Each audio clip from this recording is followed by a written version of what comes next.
Hello guys, সম্ভব ব্লগে সবাইকে স্বাগতম। আশা করি সবাই ভালো আছেন আর সুস্থ আছেন। তো মুইও অনেক অনেক ভালো আছেন।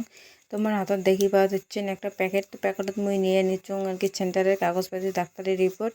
তোমার 9 মাসের চেক আপ হবে, তার জন্য সেন্টার যাওয়া লাগবে আর কি। তার জন্য মুই রেডি হচ্ছুং, চেক আপের জন্য রেডি হয়ে নিচ্ছুং। তারপরে যে টোটোক ফোন করলাম, টোটো আসিল, টোটোত বসি পড়লাম। তো এইবার চলে যাবো সেন্টার। তো দেখা হওয়া যাচ্ছে সেন্টারত যায়, চলে এসলাম সেন্টার, আসিয়ে আইছি, দেখা হওয়া যাচ্ছে। তো এই যে আশা দিদি আমার বসিয়েছে, আশা দিদি এদি কাজ করে দিচ্ছে।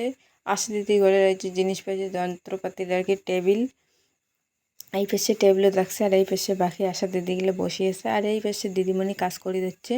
তো কাজ টাজ করা হয়ে গেল, সেন্টারের কাজ করা হয়ে গেল। তারপরে আমি চলে আসলাম বাড়ি এসে ছোট্ট করে একটা ভিডিও করে নিলাম।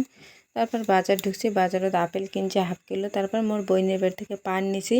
তো বেটা খুব বেলের জন্য জব্দ করে দিচ্ছে, ওটা কোমরের বেল নিয়ে দেওয়া হয়েছে, সেটা আর কি দেখে দিচ্ছে। তারপর সন্ধ্যের সময় চলে আসলাম, ভাবি দিচ্ছুম কী দিয়ে ভাবতাম কী দিয়ে ঝটপট বাইরে নিলাম একটা লাউ পাতা রেসিপি, লাউ পাতার আর কি চাটনি।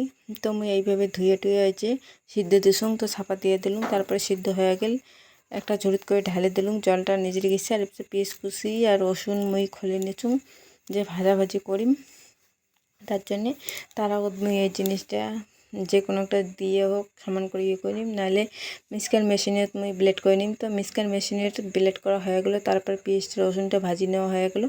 তারপর মুই দিয়ে দিলুম আর কি নইয়ে। তো ভাজাভাজি করে দিচ্ছেন, যখন ভাজা হয়ে যাবে, জলটা শুকিয়ে যাবে, তখন হয়ে যাবে ভাজা। তো দেখো তো চাটনিটার রঙটা কত সুন্দর হল, কী সুন্দর হল। এই পেঁচে পাঁপড় ভাজি রাখি দিচ্ছি।